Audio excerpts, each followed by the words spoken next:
to take it down. Do you know my daughter said I look like some a clown or some character from this scary movie? So, I'm going to comb my hair. But I just wanted to share that with y'all because I feel like I could. I'm on this page of being real. And before I go any further, I want to just express my gratitude. Gratitude for this space. Gratitude for this day.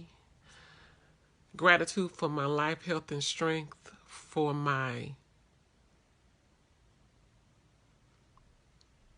the peace of mind that I have, that I'm experiencing at this point in my life.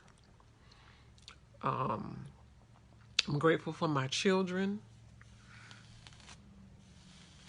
for Goddess,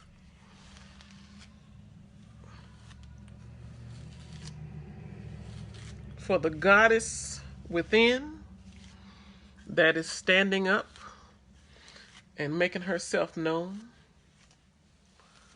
I'm grateful for this courage that is growing and expanded. Hey, Ann. Thanks for joining. I just needed to share some things, where I am, what space I am in this moment of my life. And I'm combing my hair in the process because my daughter said, after I took my braids out, I guess you'll see the beginning of the video, but my daughter said that I look like this character. So I'm going to let her have that because, my teenagers like to fuck with me. But they mean well. They love me. But I'm just grateful to have this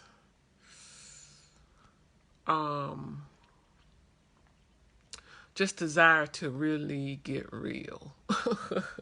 When I say real, like as in I don't have time, I don't have energy to do anything other than be real. And I'm grateful for this I Am in Love with Me journey, honey, that's been moving me and pushing me, you know what I'm saying,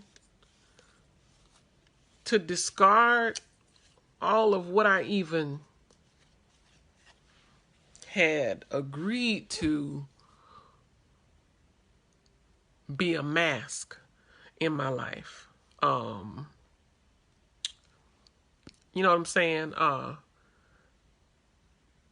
The representative, as they call it, the representative shows up when you were, in certain situations. And I can literally feel her, standing in the role, depending on what situation I'm in and what dynamic, I may be existing in at the time. I mean, and even now, certain aspects or certain facets or dynamic layers of me, show up, come to the forefront. However, the desire has never been more to be like authentic, real, like, and actually wanting to, one thing you can say it and be like, oh, I desire to be my authentic self. It's another thing to really feel that thing for me. Like, often wondering if it's going to be accepted, well received, celebrated, any of that. It's the fact that we've gone through, and I haven't even done all of the, assignments. I've connected with them like virtually. I hadn't completed them all, but it was something that was dropped. It felt like it was dropped in my spirit, nevertheless. Like the energy wasn't wasted for Milayo to do the lives in the morning and to share and reflect. All of that was being programmed, into my mind, into my heart. You were sowing the seeds. And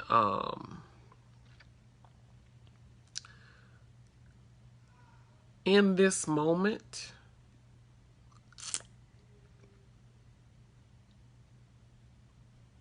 I just feel like there's no reason for me to be anything other than who I am. And there's no reason for me to go after anything in life other than what I want. Notice I didn't say go after anything in life that somebody wants from me, somebody thinks that I need, or that's, good for me, or what people expect of me, or go after something that's going to make somebody else feel comfortable or is going to avoid making others feel uncomfortable. I celebrate the courage to go after what I want in life, what makes Sophia feel good, what brings me joy, what fulfills my life. Because truth be told, when I'm living a life when I'm living a life most authentically, most in my power, most connected to the pleasure, the joy, the good feeling of what I'm bringing to the world, that's when I'm blessing people the most. When I'm sitting over here tiptoeing and uncertain and doubtful and, half stepping and half showing up, I'm not doing anybody any good. I'm not doing anybody a service, including myself. I'm doing it as a disservice to me and to the people that I'm connected with for me to half step my life. That may show up and look differently for, from one person to the next. But in terms of, cowering or hiding or, moving in the shadows, some people revel in the shadows, but they own that shit. It's a difference between moving in the shadows like you're creeping because it's filled with shame and guilt versus I move in the shadows and I work with dark, magic, or I work with dark, the dark side of things as opposed to, dark and light. It's not necessarily a good and a bad. It's just different dynamics, different sides of the coin. But they both make up, the whole. So I look at people moving in, like, say, for instance, the occult. I used to look at that because I was raised in the church and mind you, my voice is a bit activated because I feel this thing. I feel it in this moment and I felt like I needed to share. Eat the meat and throw away the bones, whatever of this you can use and what you can't, just throw it away. But for me, because I was raised in the church, I went from, Baptist to Methodist to AME, all kinds of different versions and then I landed in the Pentecostal church. And, everything it's the devil. It's demonic. It's bad for you. If you feel something, it feels good, they find a way to tell you it's bad. And I've spent a lot of time trying to reconcile that. Like, really try to make sense of it. And to be honest, sometimes the reconciliation process indicates marking, transactions as bad. It could be bad data, especially in my field, in IT. You're doing data cleanup or, they call it data cleansing, or you're doing some type of data migration. There's going to be data, that bad data that's kicked out that basically doesn't align with the process. Because it's not supposed to. It wasn't meant for that process. Only the data that conforms to the requirements of the system are candidates for including in the final solution. And I know I'm saying some things that may not make sense to may not, but I have to say what I have to say. And oftentimes I have tried to go along with things because obviously the program was still being played in my head, but something has been set free. And what happens is we go through life experiences and we wonder, okay, why is this showing up why is this, corny bullshit showing up in my life? Oh, they're doing something to me. Oh, I'm tired of being hurt. And we can look at that, But then after a certain point we go, then some people say, oh, why did you attract that into your life? You know, it must be some reflection, you know, within you, which all of that has merit. But at this point in my life, I'm looking at it for, okay, what is the lesson in it for me? I'm not going to take any blame from attracting it into my life. I'm not going to, absolutely not going to blame that person, because even though that person might have intended, you know, harm to me, they didn't do it to me. They're doing it to themselves, and that's their bag. That's the road that they have got to hold for their own life. That's the little old folks saying. Everybody got to hold their own road. And what that means basically is, even if a guy decides he wants to come in my life and he sees, I'm going to just kind of get real with you. He senses the, you know, the unmanaged sexual energy in my life.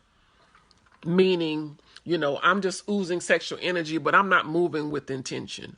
I'm not moving. And that's not to say moving religiously, like, oh my God, and I just don't, blah, blah, blah. It's more like, you know what I'm saying, when I move, am I aware of the effects that this energy or the expression of this energy is going to have on myself and the person with whom I'm engaged, or persons that with whom I engage.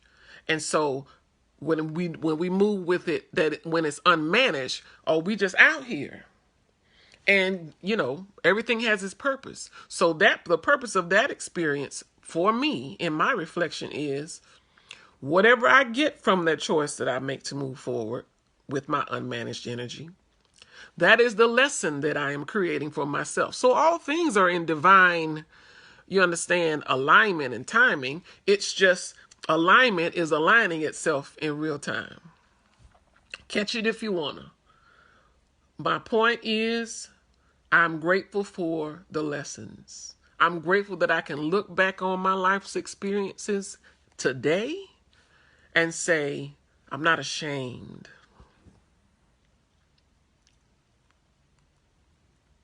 I am not ashamed.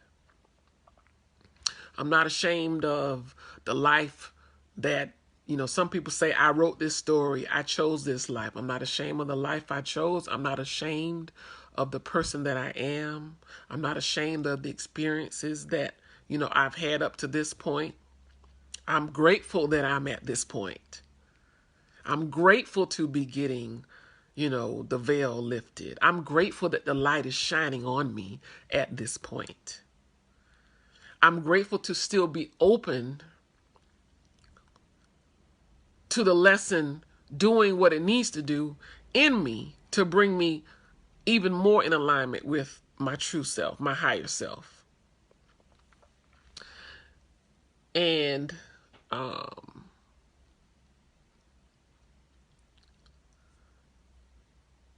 there's a new, how can I say this? There's a new sense of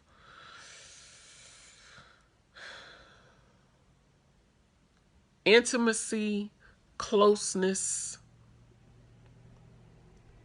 Like the glove fits a lot. The glove fits a lot differently now. It's a better fit. Like something has just kicked into gear. I've gotten like, it's super engaged in terms of, okay, you know, you're in this battle plane and you put that missile in and it's like, it's zoning in on the target. But then you click that button, that pilot clicks that button where he locks in. That means wherever you go, you're locked in. And that target, that bomb or whatever he's going to drop is going to hit you. Because now he's locked in on your coordinates. And that's where I feel. I feel like I'm locking in to my own energetic coordinates. And they may move. And they would move. They will move. And they need to move. Because as long as the divine flow is moving, then I need to be moving along with it. In conjunction with it. In concert with it. And with her. So, you know, I had a lot to say, but I think that is the main gist of what I'm feeling right now. And I wanted to capture this moment in a video so I can go back and look at it and remind myself anytime I ever feel like I need to go back to any of what was yesterday, 6 months ago, 10 years ago, 5 minutes ago, however long this video is. But you understand what I'm saying. There's no back. There's no undo. There's no, whatever it is, Control Z in computers. I'm always relating to IT. But it's time to get to living. It really is. And whatever I've been doing, obviously it's been the path toward to this point. So I honor every step of that. But I see, and I'm finally willing to surrender and accept my choice in not wanting to see what I've been seeing, what I've been shown, and what I've been told. Because I wasn't ready. But I'm ready. I'm absolutely ready. I'm in there. I'm out here. As some of my close friends would say, we out here.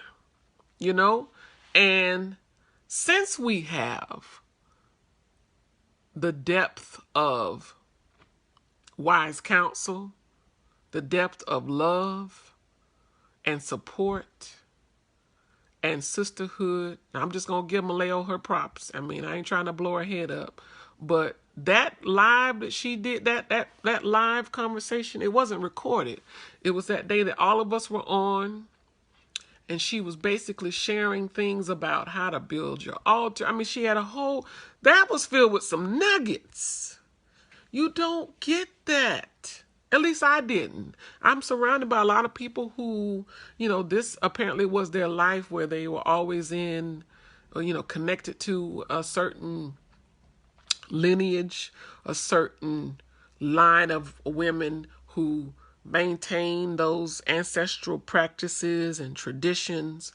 I didn't grow up a part of that. I grew up in a traditional, and as well as dysfunctional household that had, John F. Kennedy, Martin Luther King, and Jesus on the wall. So you can imagine and then it had a whole bunch of other just madness and chaos and all manner of evil throughout the halls and hallways and the walls and under the carpet and things. So I grew up in that environment, and that is what shaped my, childhood, my young adult into adult life.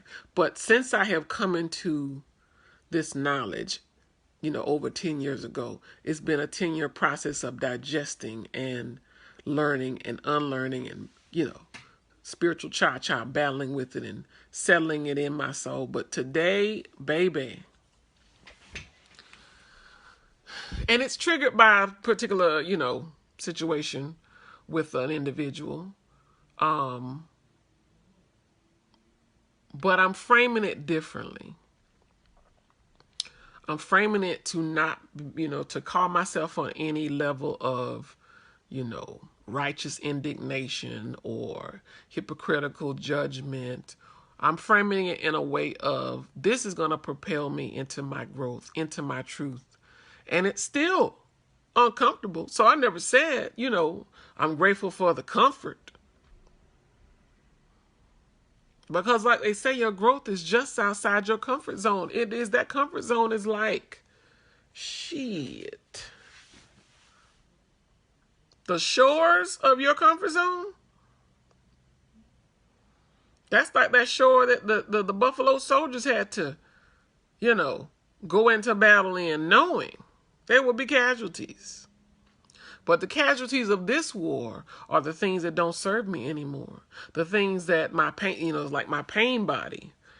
Things that have attached themselves to me that have no intention on, me getting to my better state. And I feel like in your body, like I'm making better choices as far as I just had some chips because today was my cheat day. I've declared a cheat day because I went 7 days detoxing. But it's in terms of making a decision to try all types of different manner of remedies and, just and all of that was incorporated in this journey. If we look back and review this stuff, you know what I'm saying? There's so many nuggets and things and practices that you can glean from this process to help you move forward and to help sustain that forward movement. You can't, it's undeniable. Like at the beginning when we were doing the detox and doing the enemas, which I have yet to do the coffee enema. I need to do that. I shall do it. This detoxing our bodies as well as our spirit and our minds. This detoxification process is not pretty. But I celebrate bowel movements. I mean, in real life. I celebrate healthy bowel movements. You know what I'm saying? And the kids call me weird for it. But it's a necessary process. And not just in the physical realm. Sometimes you got to get the shit out of you. Like the, toxicity of your own choosing. But regardless of the source or how it got there, it needs to get out. And when it comes up, we have these symptoms. But they're just that. They're symptoms. But when that clearing, baby, when you get in the clearing, oh, Lord, it just feels so good. It's like a weight. It's like it feels like when after you have a good bowel movement, after you regain consciousness or regain your strength, you feel so much lighter. If any of you pushed out a baby, in that moment when they slap her on your chest or put her to your breast, you'd be like, it was all worth it. This moment right here, it was all worth it. And it continues to be worth it.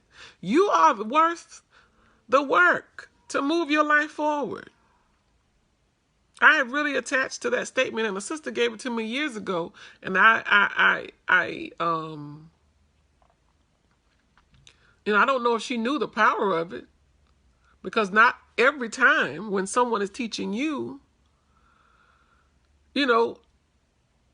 is their life always in alignment with everything that they're saying? But the word took root in my heart. You know what I mean? And that's one of the things that kind of triggered me to this moment. It's like, okay, I'm dealing with this person that over here, they are a spiritual giant in the community. But I know you over here. And it's not so much about outing you, because I'm not a victim. You know what I'm saying? I own my choice. I own my participation in the experience. It's showing me me. If I look at it and not just look at it from, oh, this is what I want and this is what I'm not getting, and oh, I don't like that person because now they're... No, it's... Look, if you go back and just observe yourself, like if you could step back and just see, you let it play back out as a movie and watch yourself in the movie with a objective,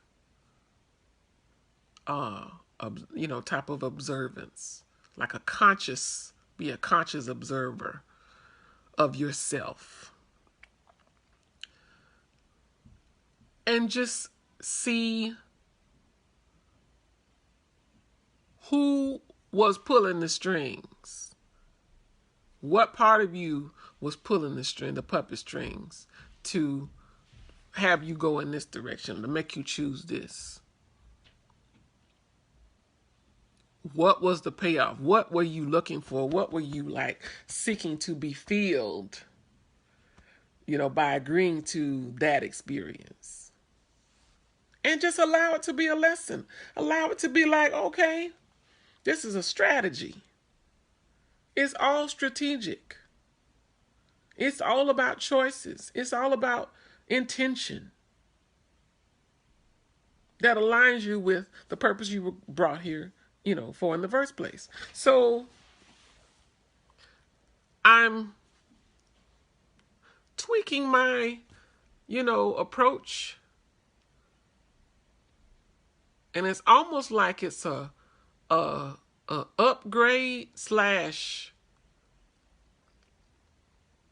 Upgrade is not always just adding on new functionality to, the old version. And I'm going to still relate it to software because that's my line of work. And that's the best analogy for me. And I speak in parables on occasion if you haven't picked that up. But when you do an upgrade, typically there's a list of existing bugs and what they call enhancements. So, and then there's new features. So the first line is the bugs, is the shit that don't work in the current version of the software. Users have been reporting problems. The production goes down, the live system goes down, and we've had to have issues and spend hours on a weekend that we normally don't work trying to get the system back up and working properly. So those are bugs that need to be addressed immediately. Then there's enhancements. Well, it does work, but it don't necessarily work like the way we would like it to work. And those are nice to haves, but really nice to haves because it would make a real turn on the investment because, we wouldn't be working so hard to achieve a certain result if we were to change and tweak these few areas of the software. And then there's just new features of that, this functionality was never considered when they did the original requirements. But now that we've gone through the motions of using it, we see that, things would be better if we were to have this available as an option in the software. So that's like totally new feature work. All of that is important. I relate all of that to my life. You know what I'm saying? There's some areas that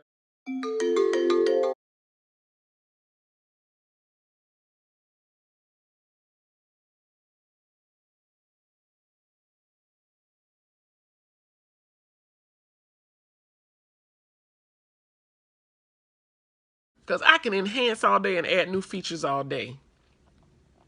But not just look at it from, this is what I want and this is what I'm not getting, and I don't like that person because now they're no, it's look, if you go back and just observe yourself, like if you could step back and just see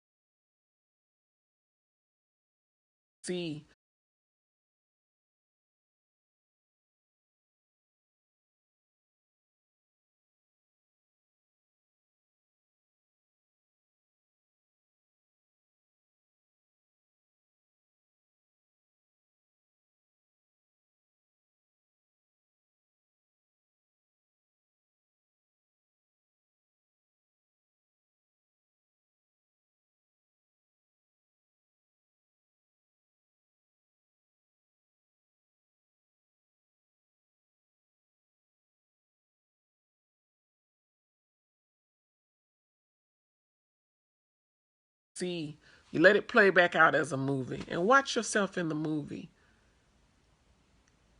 with a step back and just see, you let it, this is what I want and this is what I'm not getting, and I don't like that person because now they're no, it's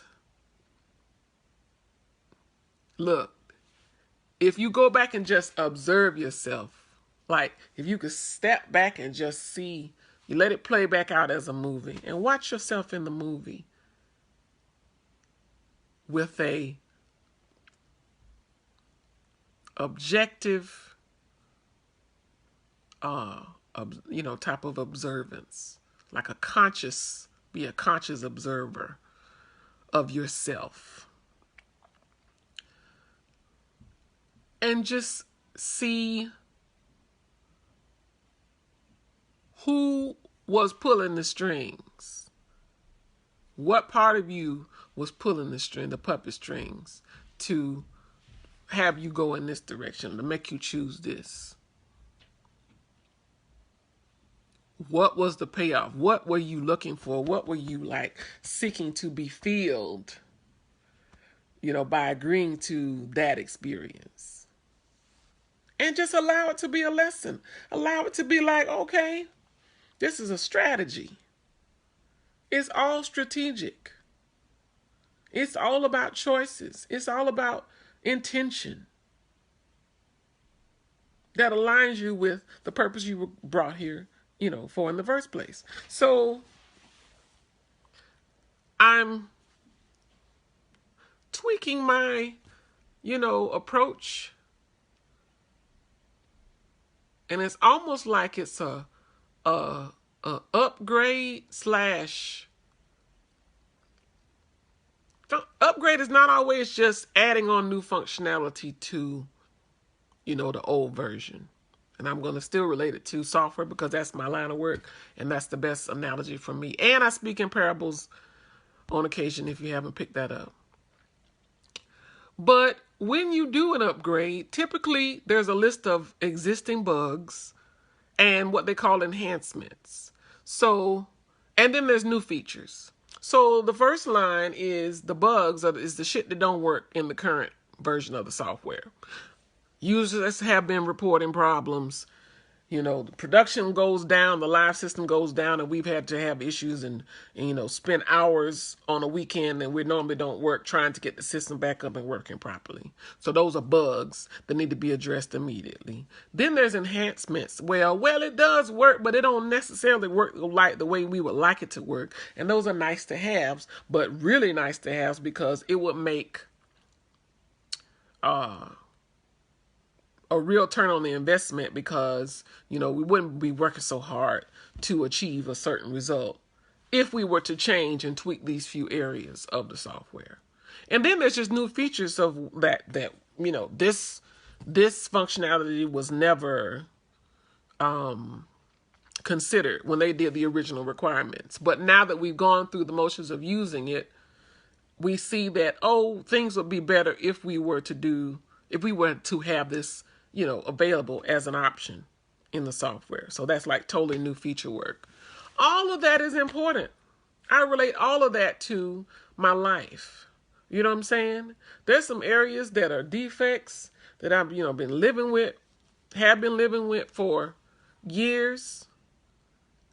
And that's it undergirds the success of the whole goddamn program. In other words, you need to fix that shit first. Because I can enhance all day and add new features all day. But if I'm not getting to the root, the heart of the matter, the building blocks of my solution, of my existence, and I'm just putting, I'm putting cocoa butter on cancer, shea butter on cancer,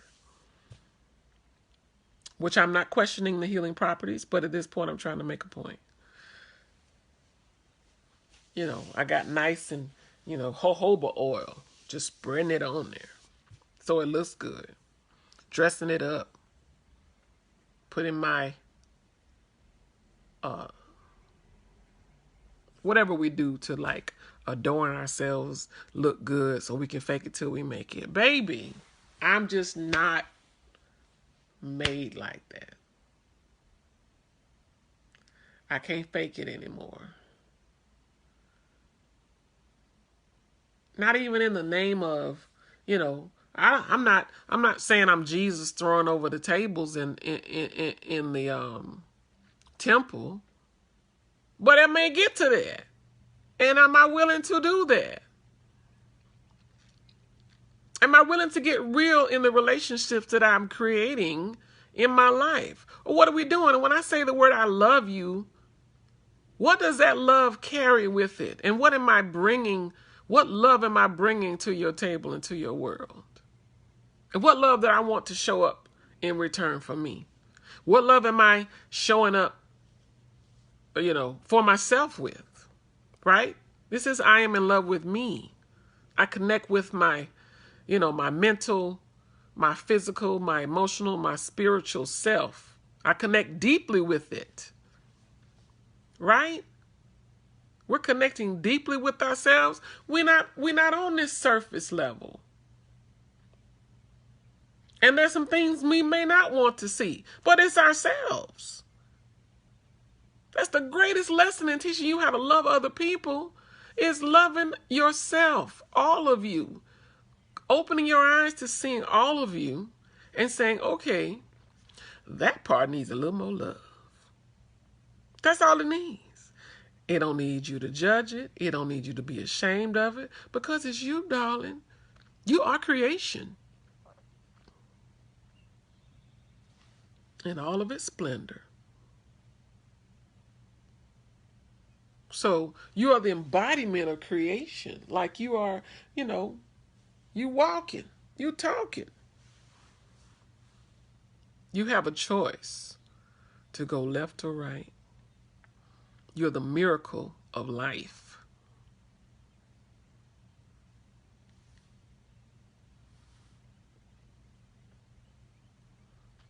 And each day we're choosing, It's just, what is the choice? Are we intentionally living this thing? Or are we, who's driving? Sometimes I do. I'm going to be honest. Sometimes I'll be like, I'll sit in the back seat and go and take a nap. Sometimes I'll just get all the way out the damn car and go home and get in the bed. Forget the car. I'm not trying to go anywhere. I would literally check out of life. Like, this is too much. I tell myself. But that's what we're here for. We're here to live. We're here to live, feel, cry, scream. We're here to be angry. There's space to be angry, and there's value in that emotion. But it's also value. It's value on top of that. To take it further, it's value in understanding why that emotion is showing up, because there's always a purpose to everything. To everything there's a purpose. Everything to everything there's a season, right? I didn't mean to preach, but that's just who I am. And I wanted to share this. This is a message to myself first, and anyone else that is listening, and that is beneficial to you. I'm grateful for that. Truly I am. But this week, last night I attended a full moon ceremony, if you're curious. It was a cacao ceremony. It was a gathering of sisters, and it was a beautiful thing, because I was able to bring my daughter along with me to share in the experience, and she had her time of releasing, and it was beautiful, for her to just be in that space as well. And I like to include her in more of that, as we continue to heal, this bloodline and, our collective consciousness. But on the real, this bloodline, my generation, her, me, my mother, and all those behind. As I heal all my relations. But one of the things was activated, apparently, was my throat chakra. And I've been quite active, but I've held my tongue for certain reasons, because I have very different types of people who I'm connected with, and then that I'm still holding on to. It may be that I need to let the church folks go. And I was really, and that really stings, because some of the attachments I'm realizing that I created in the church, where I revered and esteemed people with love because of my perception of their relationship with God and their purpose on earth that they were fulfilling. I just had them way up here on this pedestal in my life, and I just was so drawn and so connected and followed behind them, as an act of devotion. Ooh, but when I would witness their humanness, it was then that I would become disappointed and disillusioned and feel like, they were being a hypocrite, and I was just misled, and, all those victim type mentalities, when in fact, I didn't have an awareness. And I'm not saying, Pollyanna, when people do wrong and they harm you, or they do some, clearly they do some evil shit that it's not meant to, that you don't have the right to be angry and actually confront them or call them out. There's space for that, because not everybody's lane is the same, right? And I may not be in a warrior lane as much as somebody else would be. I'm more in the silent but deadly kind of lane sometimes. And I just come at it a different angle. But I will say this, it's interesting how, we characterize certain religious groups in a certain way as opposed to another, when sometimes we just carry those same patterns just to a different group. So whereas, I might have been in the Christian church and playing out a pattern of revering this person, or, having a certain level of hypocrisy or judgment toward another group of people because they don't believe the same way, then sometimes we carry that into even this new consciousness. And we're still being distracted from the truth of where the real meat is what relationship do you have with self? How well do you know yourself? Man, when I tell you,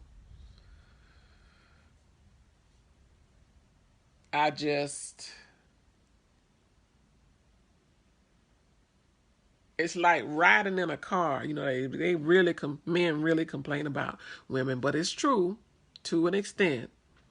The women don't worry about maintenance on a car until something is wrong with the car.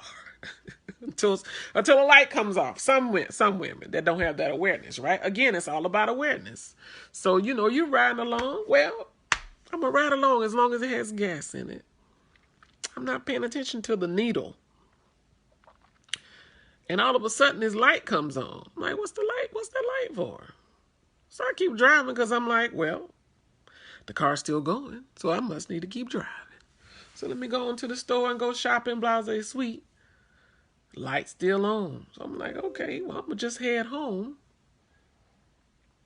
And I'm not paying attention that even though the light's still on, the level is still going lower. That was your warning. You had already should have been paying attention to the gas level when you got on 10. Now the light is on. You stop to get coffee and some snacks. Say, I'm almost home, blase sweet. I'm going to just keep driving. And that's probably like a real naive situation. Let's just change it to oil. When that light comes on, it's time to do something. But prior to that, you have a 3-month or 3,000-mile freaking maintenance schedule that you need to do, or get your man to do, or get your somebody to do for you. Whoever's present in your life, and if they're not present, then you do it. Maintain the oil in your engine. Don't wait for the oil light to come on, because by then you've got complications, you've got issues. The same thing with, the things that you actually see, but you're like wishing not to see. Or you'd be like, oh, let's pull the veil down because I don't really want to see that. Let me look over here. And in my case, I'm going to own it. Let me look over here and go to a retreat. And nothing wrong with retreats. But sometime But sometime,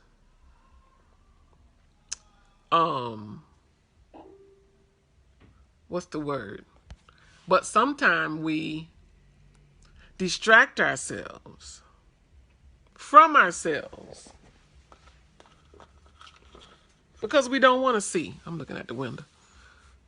We do not wish to see. So what I have experienced is the art of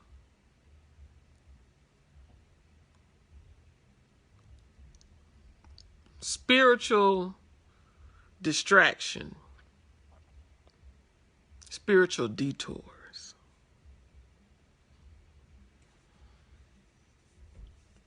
Because we don't want to deal. We don't want to really see.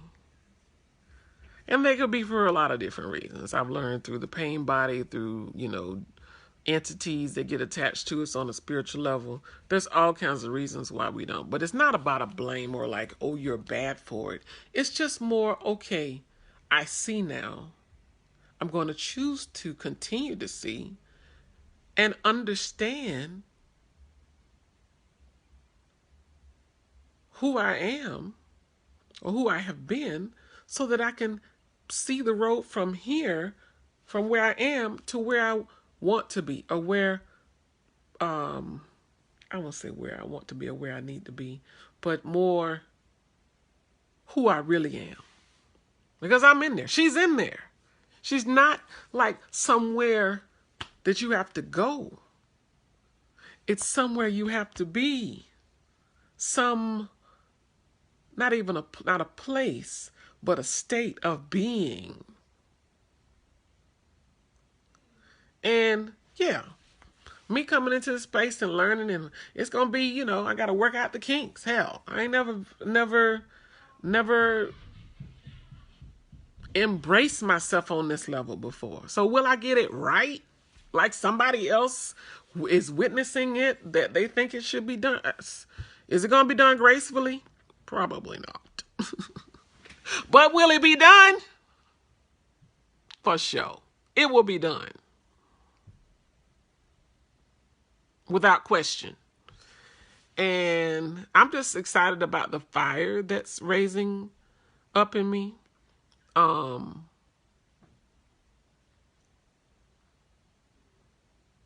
humility keeps coming up, and I think that's coming up from like church upbringing, like, oh, you want to always check your heart and check your intention that you,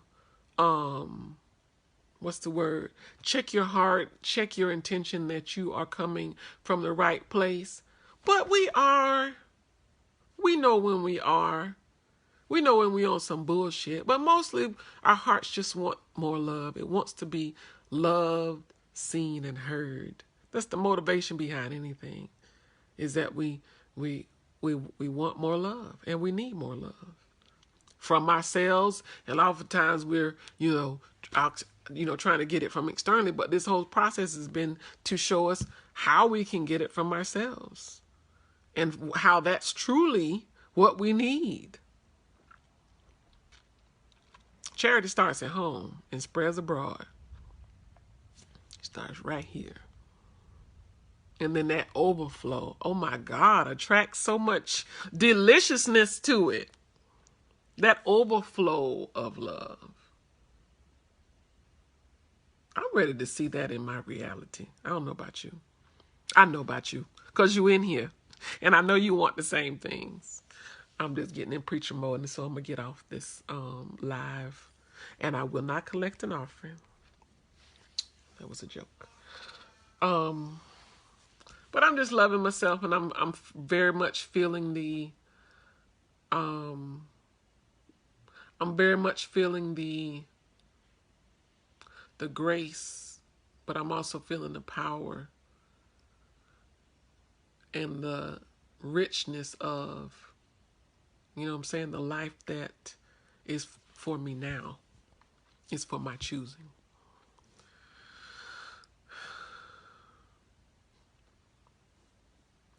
I love y'all. I hope y'all have a fabulous day.